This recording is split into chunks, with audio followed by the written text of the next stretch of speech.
Haleluya. Saudaraku, selamat pagi dan selamat berbakti. Saya tadi agak sedikit kaget datang ke sini karena semuanya serba merah. Dari rumah istri saya sudah bilang, "Kamu gak pakai baju merah?" Saya bilang, "Ada apa ya pakai baju merah?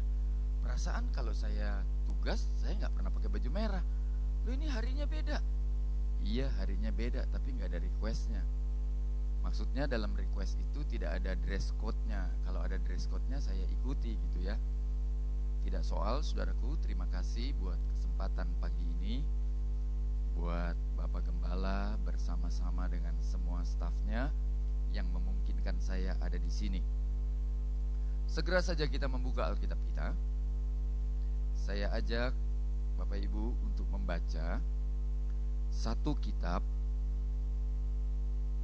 Saya sebutnya satu kitab ya, karena nanti kita akan lompat-lompat ke pasal-pasal yang lain. Tapi sekarang kita baca dulu ayat 1 sampai ayatnya yang ketiga dari Yosua pasal 1. Yosua pasal 1 ayat 1 sampai 3, saya baca kalimatnya seperti ini. Sesudah Musa hamba Tuhan itu mati, berfirmanlah Tuhan kepada Yosua bin Nun, abdi Musa itu. Demikian, hambaku Musa telah mati. Sebab itu bersiaplah sekarang. Seberangilah sungai Yordan ini, engkau dan seluruh bangsa ini, menuju ke negeri yang akan kuberikan kepada mereka, kepada orang Israel itu. Setiap tempat yang akan diinjak oleh telapak kakimu, kuberikan kepadamu, seperti yang telah kujanjikan kepada Musa. Haleluya. Saudaraku, kisah tentang Yosua adalah sebuah kisah yang sedikit berbeda bila dibandingkan dengan kisah-kisah lain di dalam Alkitab. Saya sebut berbeda, saudaraku, karena Yosua itu ada pada masa transisi.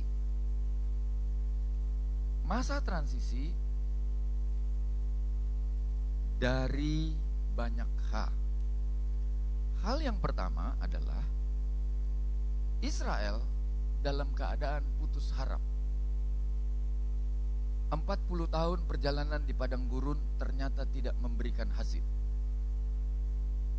Pemimpin yang diharapkan menjadi tokoh yang akan membawa orang Israel masuk ke Kanaan sudah dihukum Tuhan dan mati sebelum masuk ke tanah perjanjian. Yang kedua, generasi yang ikut Yosua atau generasi yang tertinggal itu adalah generasi kedua. Karena generasi pertamanya mati semua di padang gurun. Jadi generasi yang di bawah usia 20 tahun. Miskin pengalaman, miskin pengetahuan, dan miskin segalanya. Karena memang mereka hanya di padang gurun. Persoalan yang ketiga adalah persoalan yang belum selesai. Kalau seorang Musa saja tidak berhasil membawa bangsa ini masuk ke tanah perjanjian,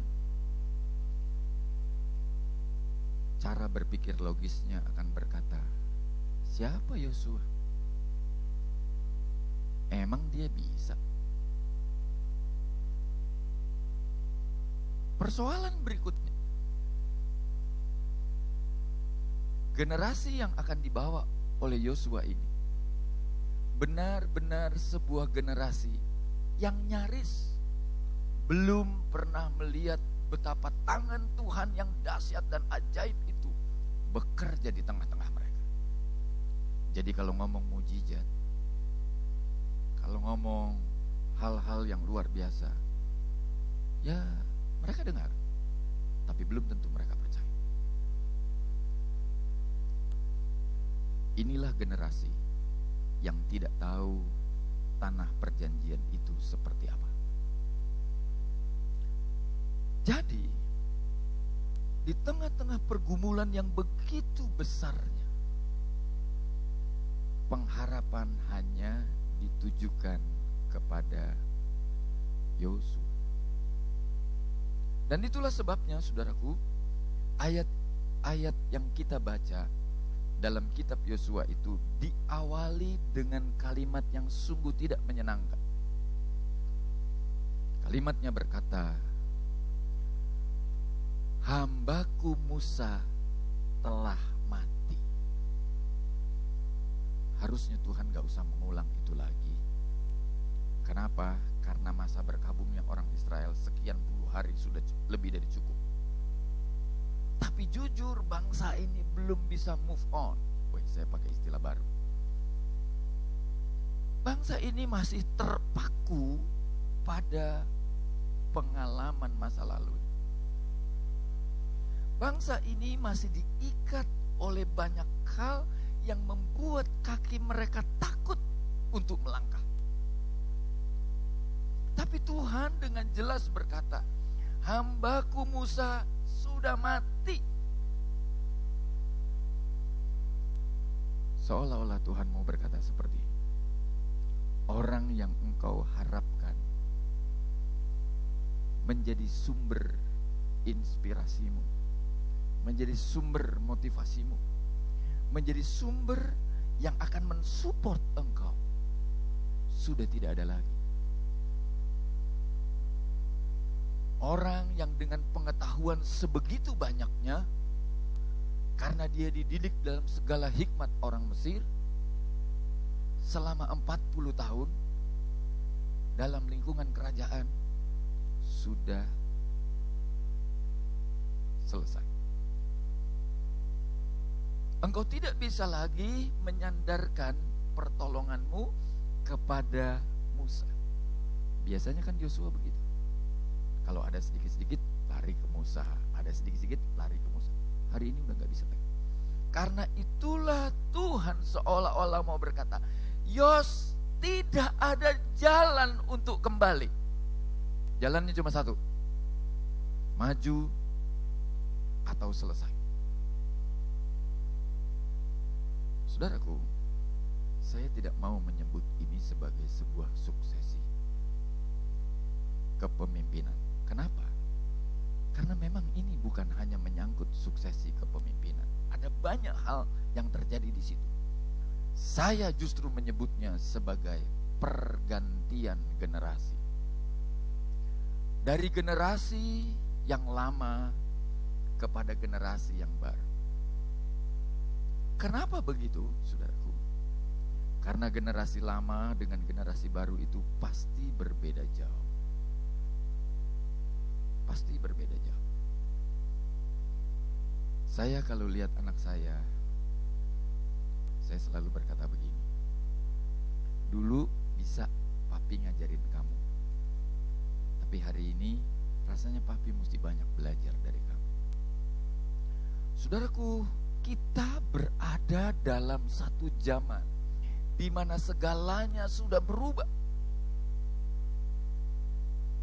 Cara orang mencari uang sekarang berubah, saudara. Cuma tinggal pencet-pencet, uang bisa pindah. Cara orang berjualan sudah beda, saudaraku. Dulu orang gak perlu yang namanya online-online, sekarang sudah online-online. Ya, dulu orang tua seneng kalau anaknya di rumah dalam kamar gak kemana-mana. Hari ini kalau anak sehari di rumah terus dia main game terus, orang tua udah mulai pusing. Ini anak gue mau jadi apa ini nanti? Ada nilai-nilai yang berubah, ada hal-hal yang sudah tidak sama lagi. Dan sekarang beban itu tidak lagi diminta oleh Tuhan kepada Musa, tapi Tuhan minta kepada Yosua. Karena itulah kalimat selanjutnya berkata seperti ini. Sebab itu bersiaplah sekarang.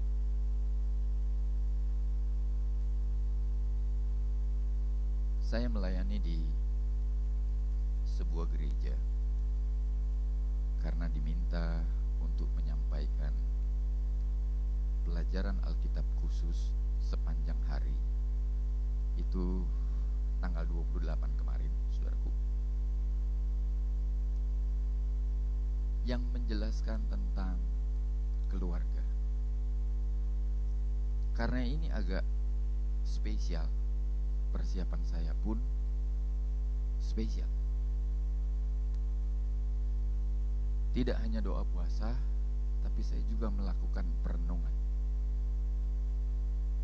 Sampailah saya pada satu titik perenungan, dan saya kepingin share pagi ini tentang perenungan itu. Kita kerap tidak menyadari bahwa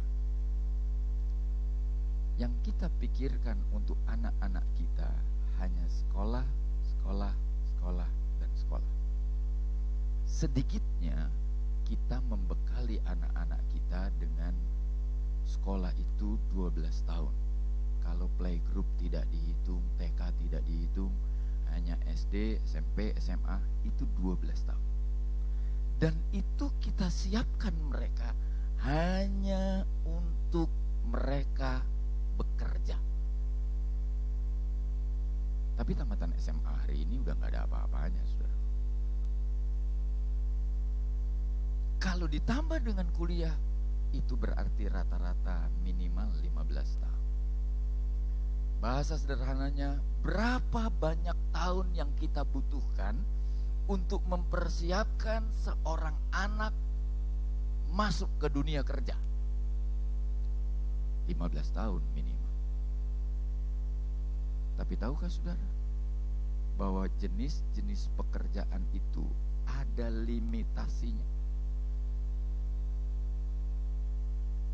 Kalau guru 55 tahun. Kalau dia pegawai negeri bisa 60 kalau diperpanjang.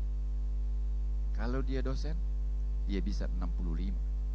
Kalau dia profesor, sampai umur 70. Itu tetap ada limitasinya. Sebegitu banyak tahun dipersiapkan untuk sebuah pekerjaan yang ada limitasinya. Lalu pertanyaan pembandingnya adalah,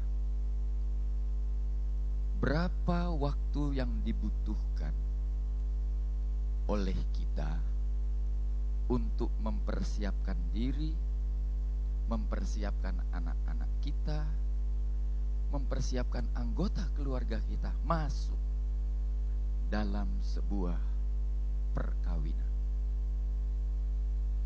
Saudaraku, kalau gereja bagus, paling-paling hanya setahun pembinaan pranikah. Kebayang gak oleh kita? Persiapan setahun, bekal setahun, akan dipakai untuk perjalanan seumur hidup yang tidak ada limitasi. Hari ini kita berada dalam satu dunia yang berbeda.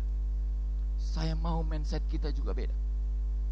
Sekarang pikirkan, apa yang sudah kita persiapkan supaya kita bisa menjadi sebuah keluarga yang baik.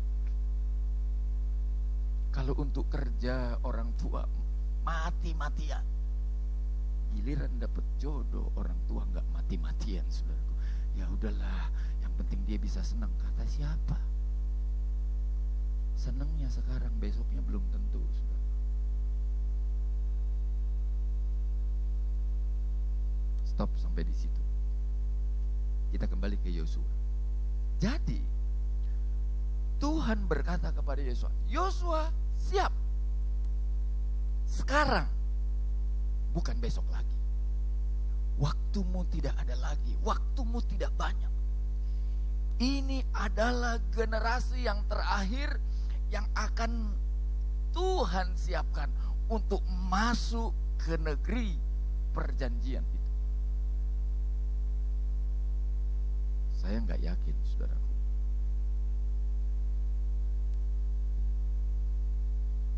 Kita masih bisa hidup panjang. Kenapa? Karena Injil Matius berkata kalau waktunya tidak dipercepat, akan banyak anak-anak Tuhan yang gugur imannya.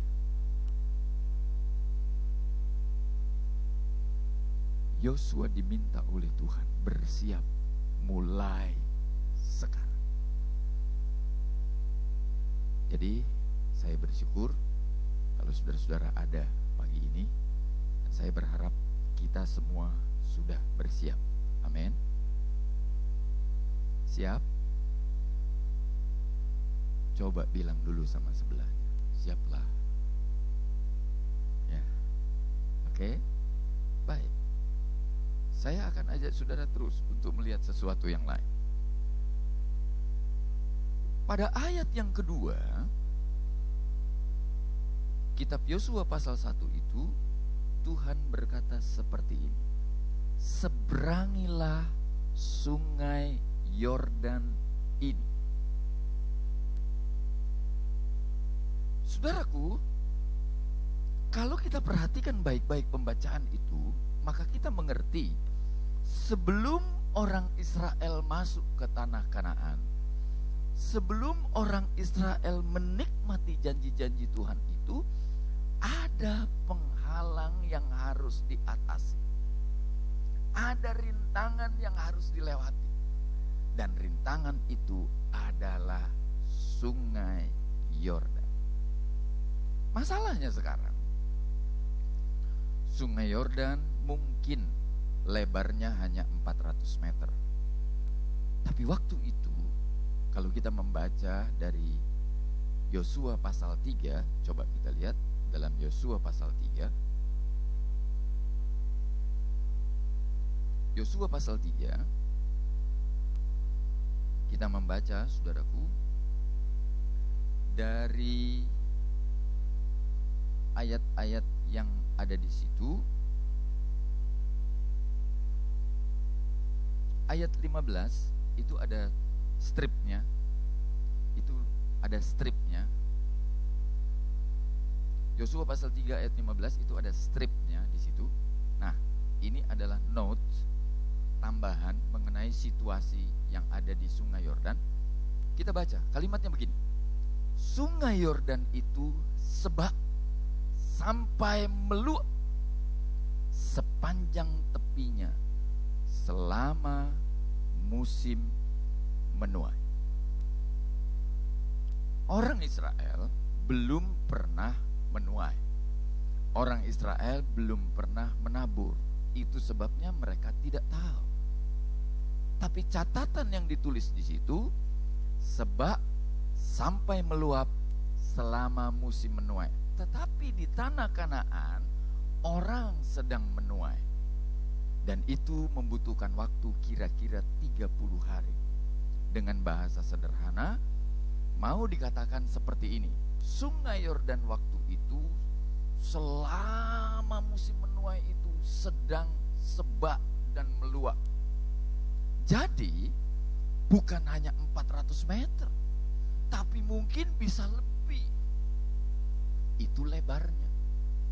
Tapi karena dia sebak dan meluap, arusnya itu begitu deras. Tiba-tiba cici saya kirim dari Bandung. Dia bilang begini, kamu besok jadi mau ke Bandung? Saya bilang iya. Jangan turun di situ. Kenapa? Lihat videonya. Waduh, saudara-saudara, waktu saya lihat video itu ngeri, saudara. Ada banjir bandang di depan jalan tol Pastor. Lalu mobil ke bawah, Apa ke bawah? Semua ke bawah. Cici saya bilang, jangan lewat situ kalau mau aman. Padahal itu kejadiannya cuma sejam doang, habis itu udah. Jadi waktu saya datang ke Bandung, aman-aman waktu itu. Tapi ini bukan hanya 1 jam, bukan hanya 1 hari. Selama orang musim menuai, sungai itu sedang sepi. Persoalannya bukan soal sungai sebak atau tidak sebak. Persoalannya adalah persoalan di orang Israel. Tahukah kita bahwa selama 40 tahun ini nyaris orang-orang Israel itu gak pernah menyeberangi sungai. Jangankan menyeberangi, lihat juga kagak kali. Kenapa saudaraku? Karena mereka ada di padang gurun. Makan tinggal pungut, minum tinggal nada. Bukan nyolok ya saudara, nada. Kenapa? Karena dari gunung batu itu keluar air.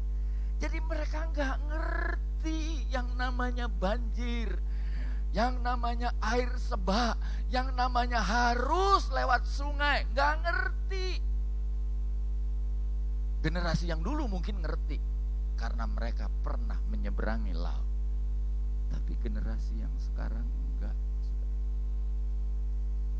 Jadi bisa dibayangkan betapa takutnya Yosua membawa generasi yang miskin dengan segala hal itu untuk masuk ke sebuah tantangan baru, ke sebuah pengalaman baru, ke sebuah peristiwa baru yang dia sendiri juga belum pernah mengalaminya. Dulu mungkin dia ikut nyebrang laut, tapi dia bukan sebagai pemimpin. Responsibility-nya bukan pada Yosua, tapi pada Musa. Tapi hari ini Yosua harus jadi pemimpin yang membawa orang Israel itu nyebrang. Dan ini awal dari segala sesuatu yang Tuhan mau kerjakan.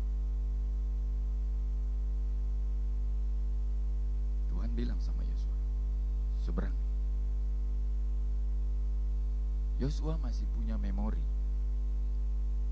Dulu di zamannya Musa, dia yang diutus bersama 11 orang temannya, termasuk Kaleb, untuk ngintip tanah Kanaan itu seperti apa. Jadi dia mungkin berpikir hanya dia aja yang nyebrang, terus orang Israel nanti tinggal ngikut. No. Ayat itu berkata, engkau dan seluruh bangsa itu. Jadi tidak ada pengecuali. Engkau harus bawa bangsa ini masuk ke sebuah pengalaman baru, ke sebuah peristiwa baru, ke sebuah hal-hal yang baru. Nah, saudaraku, waktu saya paham ini benar, saya bisa merasa betapa takutnya Yosua. Ternyata melanjutkan kepemimpinan itu tidak semudah yang dibayangkan. Ternyata menjadi pemimpin itu tidak semudah yang dipikirkan. Ternyata memimpin bangsa untuk membawa mereka masuk ke tanah perjanjian itu bukan sesuatu yang mudah. Hari ini kita sudah berada di hari yang ke-29 dari 2017. Saya tidak tahu peristiwa apa yang akan ada di depan. Tapi saya tahu peristiwa-peristiwa yang ada di depan kita adalah peristiwa-peristiwa baru. Kita semua belum pernah mengalami. Kita semua belum pernah tahu. Benar, kita punya pengalaman masa lalu. Benar, kita punya acuan. Tapi itu belum tentu bisa dijadikan pegangan. Saudara-saudara, menghadapi hal-hal yang tidak jelas seperti itu, kita hanya butuh satu. Kembali kepada firman Yosua tidak tahu harus berbuat apa. Yang Yosua terima perintahnya adalah haruslah engkau bawa bangsa ini menyeberang. Bagaimana teknisnya, bagaimana detailnya, belum jelas. Karena jumlah orang yang dia bawa juga tidak sedikit. Dibutuhkan sedikitnya 3 hari 3 malam untuk menyampaikan informasi penjelasan kepada seluruh orang Israel. Mari kita lihat sekarang dalam Yosua pasal 3.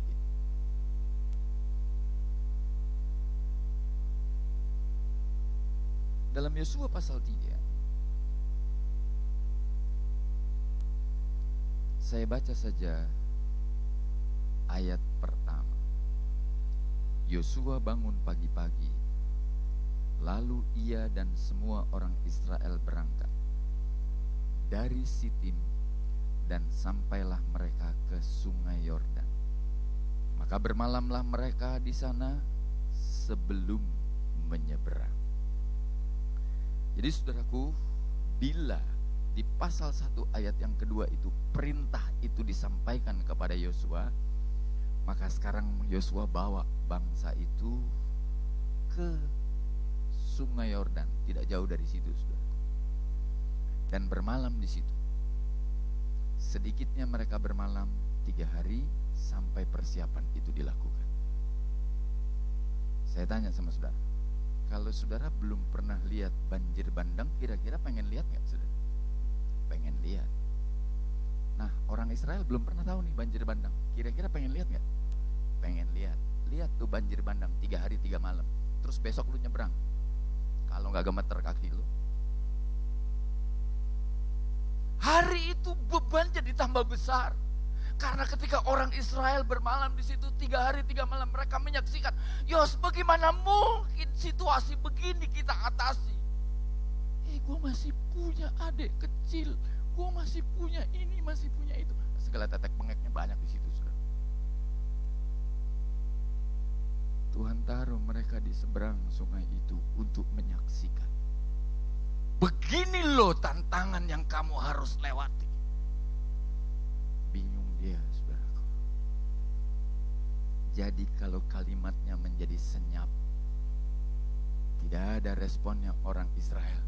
Karena mereka sebenarnya juga takut. Kalau orang takut kan hanya 2 kemungkinannya. Kalau saudara naik kora-kora, disarankan teriak supaya hilang rasa takutnya. Ya kan? Kalau saudara nggak disarankan apa-apa, saudara bisa diem sambil mendem, gitu ya, saudara. Ternyata tanah Kanaan kayak begini. Ya. Ayat yang kedua berkata, setelah lewat 3 hari, para pengatur pasukan menjalani seluruh perkemahan. Sudah? Jadi para pasukan itu memberitahu, oke, ini step-step yang harus kita lakukan. Apa itu? Ayat yang ketiga, dan memberi perintah kepada bangsa itu, segera sesudah kamu lihat tabut perjanjian Tuhan Allahmu yang diangkat oleh para imam yang memang suku Lewi, maka kamu harus juga berangkat dari tempatmu dan mengikuti. Saudaraku, kata yang ditaruh di situ itu adalah segera.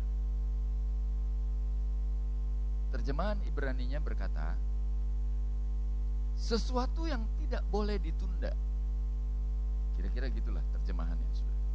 Jadi sebegitu di depan bergerak, sebegitu cepat juga reaksi harus diberikan. Tapi ini ada tapinya, saudara. Hanya, saya baca ayat 4, antara kamu dan tabut itu harus ada jarak. Kira-kira 2000 hasta panjangnya. Janganlah mendekatinya.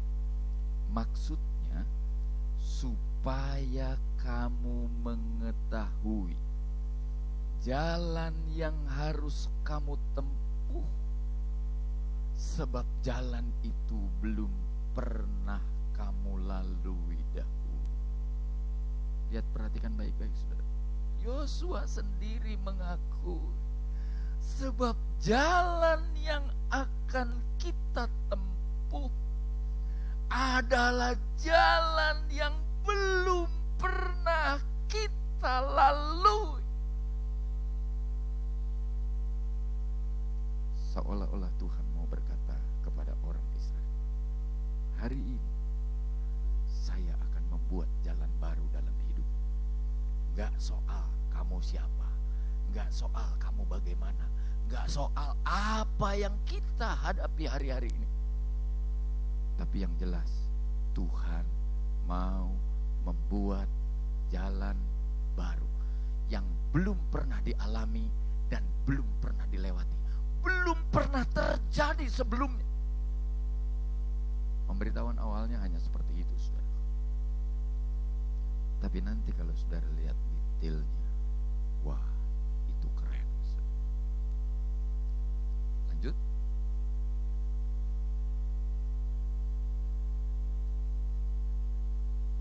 Berkatalah Yosua kepada bangsa itu, kuduskanlah dirimu, sebab besok Tuhan akan melakukan perbuatan ajaib di antara kamu. Saudaraku, lihat, Tuhan akan melakukan perbuatan ajaib di antara kamu. 3 hari didera,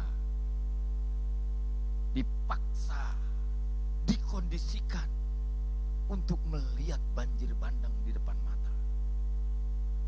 Tapi firman-Nya, besok Tuhan bikin jalan baru. Kepikir gak gimana jalannya itu dibuat? Kalau militer bisa bikin, saudaraku. Itu jembatan dalam waktu 12 jam. Tank bisa lewat, alat-alat berat bisa lewat. Tapi ini bukan seperti itu. Teknologinya belum secanggih hari ini. Tapi yang jelas, besok Tuhan akan melakukan perbuatan ajaib di antara kamu. Kalau tadi cuma dibilang, dikasih tahu ini karena Tuhan mau bikin perbuatan ajaib. Terus bagaimana cara bikinnya?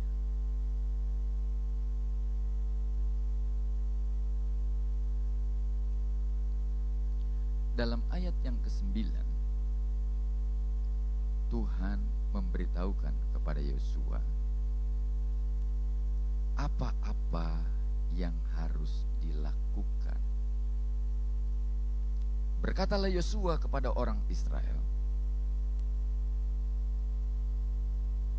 datanglah dekat dan dengarlah firman Tuhan Allahmu. Jadi sebelumnya Tuhan sudah memberitahu dulu kepada Yosua. Karena kalau tidak, Yosua tidak tahu detailnya. Lagi kata Yosua, dalam hal inilah akan kamu ketahui bahwa Allah yang hidup ada di tengah-tengah kamu, dan bahwa sungguh-sungguh akan dihalaunya orang Kanaan, orang Het, orang Hewi, orang Heris, orang Girgasi, orang Amori, dan orang Yebus itu dari depan kamu. Sesungguhnya, nah ini teknis, saudaraku, tabut perjanjian Tuhan semesta bumi berjalan menyeberang di depan kamu, masuk ke sungai.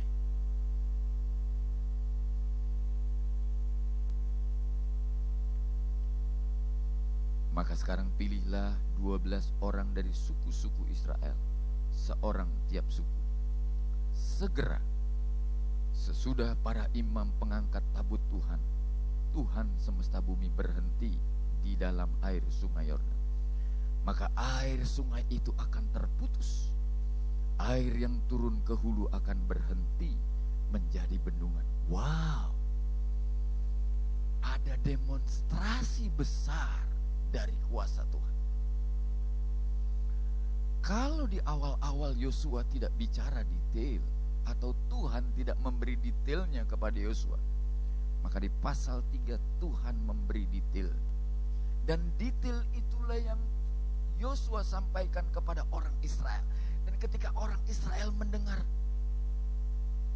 gimana caranya tuh para imam masuk, terus airnya terbelah. Wow, memang belum pernah kita lihat. Jadi sudah lihat berapa banyak keingintahuan orang itu. Lanjut.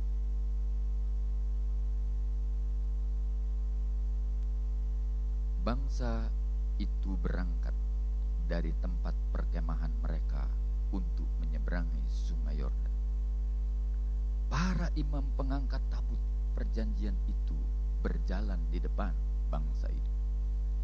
Segera sesudah para pengangkut tabut itu sampai ke sungai Yordan, dan para imam tabut itu,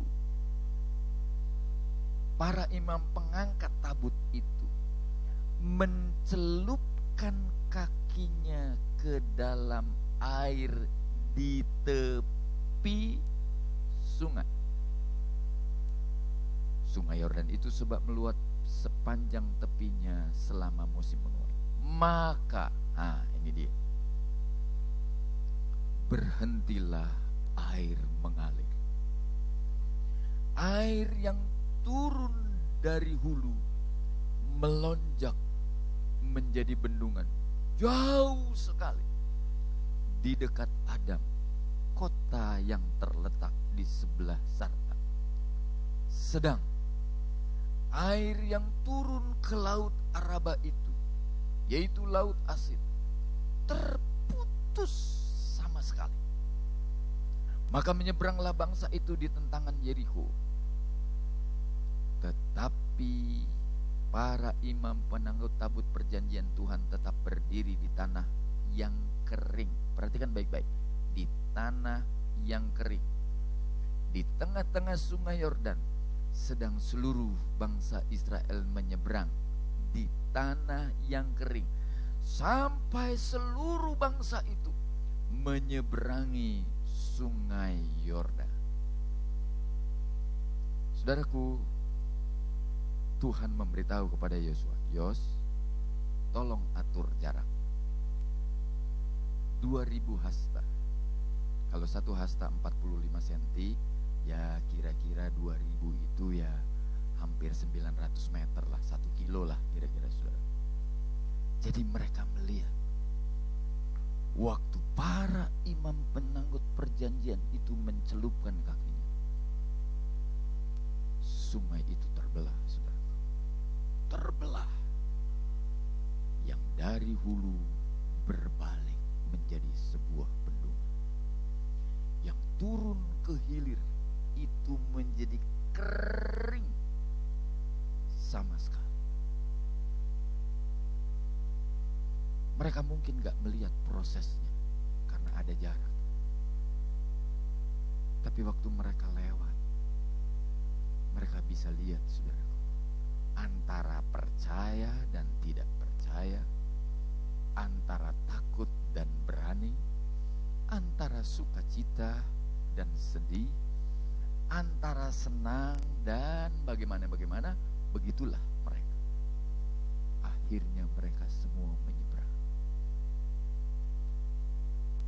Ya, saudaraku, peristiwa itu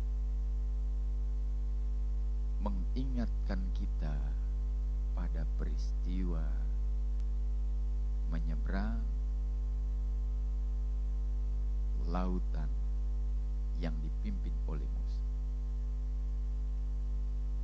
Jika Musa dulu dikejar-kejar, lalu kiri kanannya gunung, dan gak mungkin melarikan diri. Maka situasinya Yosua berbeda. Dia tidak dikejar-kejar, kiri kanannya tidak mungkin mereka pergi ke sana karena bukan itu tujuannya.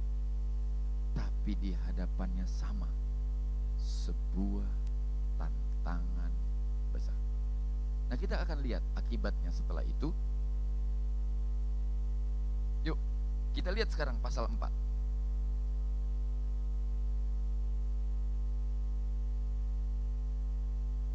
Sudah lihat pasal 4? Saya baca ayat 18. Ketika para imam pengangkut tabut perjanjian Tuhan itu keluar dari tengah-tengah sungai Yordan, dan baru saja kaki para imam itu dijejakkan di tanah yang kering, apa yang terjadi? Maka berbaiklah air sungai Yordan itu ke tempatnya dan mengalir seperti dahulu, meluap dengan meluap sepanjang tepinya. Sudah, saudara, lihat, secepat itu mujizat terjadi, secepat itu mujizat berhenti. Jadi waktu para imam itu kakinya, ini tentu bukan yang pertama ya saudara-saudara. Kalau yang pertama kasihan yang di belakang ntar. Yang terakhir itu menginjakkan kakinya di tempat kering, maka air itu dengan cepat bisa kembali. Begitu rupa saudara. Wow, ini demonstrasi kuasa Tuhan yang gak main-main saudara. Jadilah orang Israel itu belajar sesuatu. Mari kita lihat apa hasil pembelajarannya.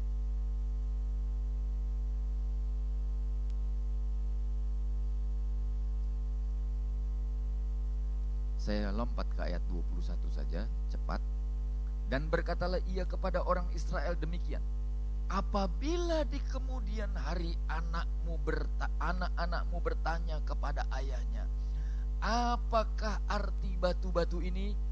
Maka haruslah kamu beritahukan kepada anak-anakmu begini: orang Israel telah menyeberang sungai Yordan ini di tanah kering, sebab Tuhan Allahmu telah mengeringkan di depan kamu air sungai Yordan, sampai kamu dapat menyeberang, seperti yang dilakukan Tuhan Allahmu dengan laut Tiberau yang telah dikeringkannya di depan kita, sampai kita dapat menyeberang, supaya semua bangsa di bumi tahu bahwa kuat tangan Tuhan, dan supaya mereka selalu takut kepada Tuhan Allah. Ya. Jadi inilah yang disebut dengan sejarah berulang. Situasinya mungkin beda, kondisinya tidak sama, tantangannya beda, tapi mujizat Tuhan tetap ada, saudara. Amin. Ya, saya mau sekarang saudara lihat akibat dari peristiwa ini. Kenapa orang Israel sebegitu mudahnya masuk ke tanah Kanaan? Tadi saya berkata kita belajar satu kitab ya saudara-saudara. Jadi sekarang kita ke pasal 5. Sudah? Mari sudah lihat ayat 1. Ketika semua raja orang Amori di sebelah barat sungai Yordan dan semua raja orang Kanaan di tepi laut mendengar, nggak lihat ya saudaraku, mendengar bahwa Tuhan telah mengeringkan air sungai Yordan di depan orang Israel sampai mereka dapat menyeberang, tawar hatilah mereka dan hilanglah semangat mereka menghadapi orang Israel itu. Saudara lihat, kalau Tuhan beserta dan dia bela umatnya, musuhnya takut, saudara. Orang kalau sudah tawar hatinya, Orang kalau sudah hilang semangatnya, ini sudah kalah sebelum dia berperang. Itu sebabnya Tuhan tambah lagi mujizatnya. Sampai orang-orang itu menjadi takut kepada Tuhan Allah Israel. Baik. Apa pelajaran yang kita bisa terima hari ini? Saudaraku, yang pertama saya mau kita belajar adalah kita sudah berada di tahun yang baru.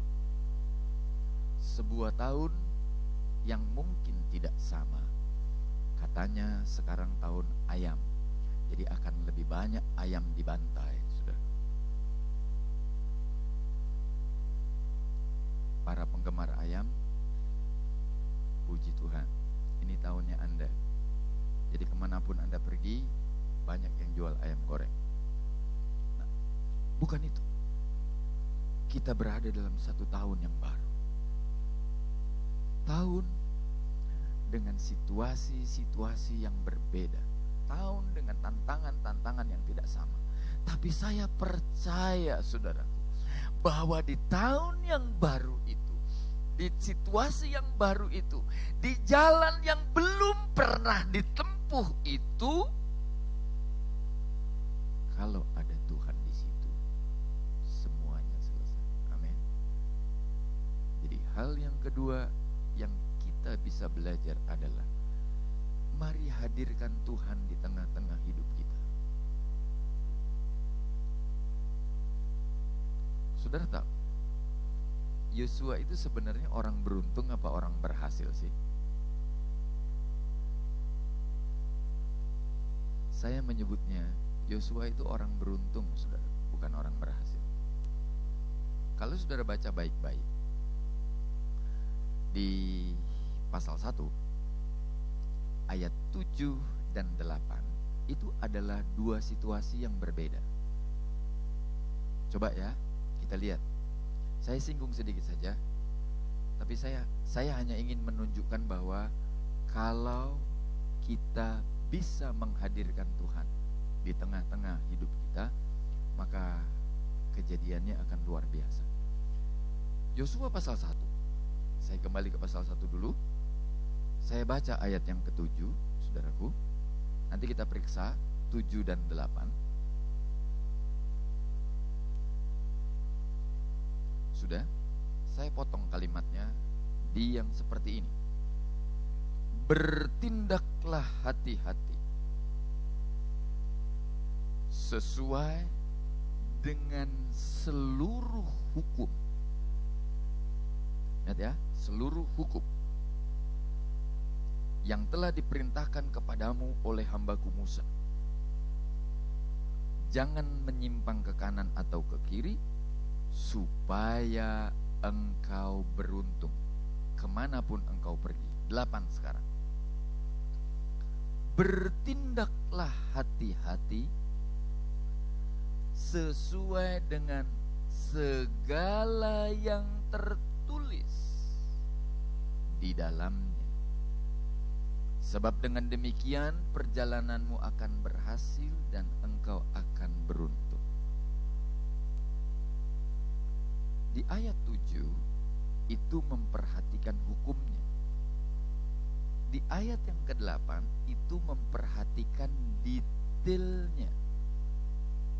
Jadi kalau Yosua itu memperhatikan firman dengan segala detailnya, yang terjadi apa, saudara? Berhasilnya 1 kali, beruntungnya berapa? Beruntungnya 2 kali. Berhasil itu menandakan usaha yang dilakukan oleh Yosua. Beruntung itu karena Tuhan sudah mengubah keadaannya.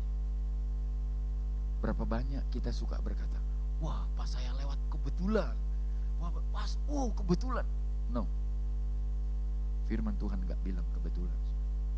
Dia yang bekerja untuk merapikan yang di luar, Anda kerja untuk kewajiban Anda. Di luar sana kewenangannya Tuhan, di sini kewajibannya kita.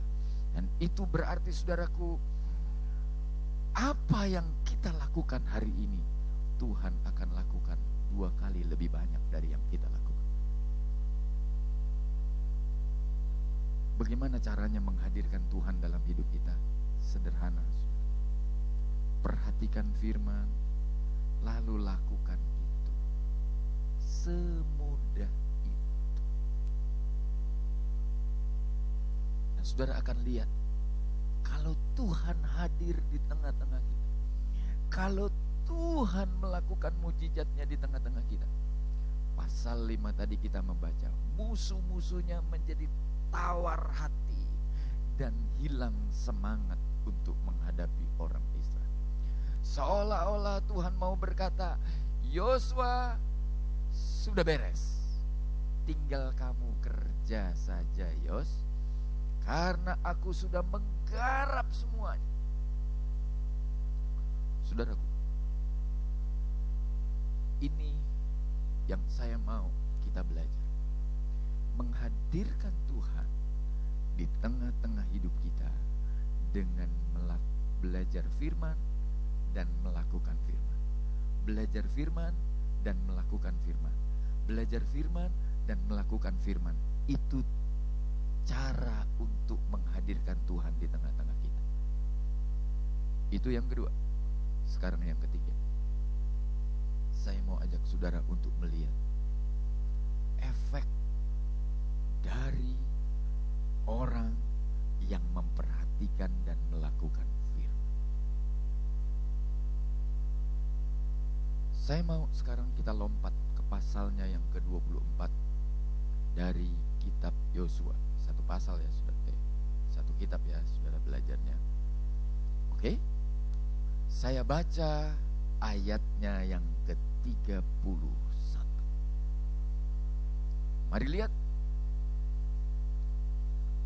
Orang Israel beribadah kepada Tuhan sepanjang zaman Yosua. Perhatikan baik-baik. Di sepanjang zaman Yosua hidup, orang Israel itu tetap beribadah kepada Tuhan. Sekarang saudara bandingkan, waktu Musa naik ke gunung untuk menerima hukum Tuhan, apa yang terjadi dengan orang Israel, saudara? Mereka bikin anak lembu emas. Mereka bikin model penyembahan yang baru. Mereka bikin model ibadah yang baru. Itu di zamannya Musa. Tapi di zamannya Yosua, sepanjang zaman hidup Yosua, orang Israel itu tetap beribadah kepada Tuhan. Wah, keren loh. Dan kalau orang Israel tetap beribadah kepada Tuhan, itu artinya mereka tetap menghadirkan Tuhan di tengah-tengah mereka. Mereka tetap setia kepada firman. Mereka tetap memperhatikan kebenaran-kebenaran. Dan itu berarti apa yang disebut mujizat, apa yang disebut pertolongan Tuhan, apa yang disebut kuasa Tuhan, apa saja, selalu ada solusinya. Meski kita berkata tidak mungkin. Apakah itu cukup? Belum. Tuhan kalau kerja enggak setengah-setengah. Mari perhatikan baik-baik pasal yang ke-24 ayat 31 itu kalimat berikutnya. Dan sepanjang para tua-tua yang hidup lebih lama daripada Yosua. Saudara masih ingat bahwa hanya 2 orang tua yang umurnya lebih dari 20 tahun yang masuk ke tanah perjanjian. Itulah Yosua dan Kaleb. Lalu siapa tua-tua ini? Ini adalah tua-tua yang diangkat oleh Yosua. Dengan bahasa sederhana, saudaraku, kalau boleh Yosua disebut sebagai generasi pertama, maka itu adalah generasi kedua. Imam-imam yang masih hidup itu adalah generasi kedua. Jadi orang Israel tetap beribadah kepada Tuhan di generasinya yang pertama, sekaligus dengan di generasinya yang kedua. Cukup belum? Baca baik-baik lagi ayat 31 dari pasal 24 ini. Dan yang mengenal segenap perbuatan yang dilakukan Tuhan bagi orang Israel. Kalau waktu nyebrang orang yang masih hidup itu 2 juta, lalu 2 juta itu selama 2 generasi itu mati satu-satu, maka orang yang terakhir, orang yang kedua juta itu mati, baru orang Israel. Tapi selama itu orang Israel tetap beribadah kepada Tuhan. Saya menyebutnya itu sampai generasi ketiga. Saudara lihat, Musa stop sampai di situ. Tapi Yosua efeknya panjang. Efeknya panjang. Kalau cuma buat bangsa-bangsa menjadi ciut, itu kecil. Tapi tetap mempertahankan hidup bersama-sama dengan Tuhan, itu yang luar biasa. Dan itu yang dilakukan di generasinya Yosua. Pagi ini saya mau kita belajar tentang ini, saudara. Bagaimana kita membangun sebuah tradisi. Ada kita, enggak ada kita, keluarga kita tetap beribadah. Bahkan ketika kita sudah tidak ada pun, anak cucu kita tetap beribadah kepada Tuhan. Amin. Udah mulai susah nih, saudara. Saya tahu. Kalau generasi seterusnya itu sulit. Tapi percayalah, kalau kitanya benar, di generasi kitanya benar, generasi kedua akan belajar dari generasi pertama. Generasi ketiga akan belajar dari generasi kedua. Untuk terus melihat betapa tangan Tuhan yang dahsyat itu bekerja dengan luar biasa. Ingat, pagi ini kita belajar tentang 3 hal. 1, zamannya sudah berubah, tantangannya sudah berbeda. Suka tidak suka, kita harus bersiap. Yang kedua, hadirkan Tuhan di hidup kita dengan membaca, belajar, dan melakukan firman. Dan yang ketiga, kita akan lihat, saudara, bagaimana efek tangan Tuhan yang ajaib itu bekerja dengan luar biasa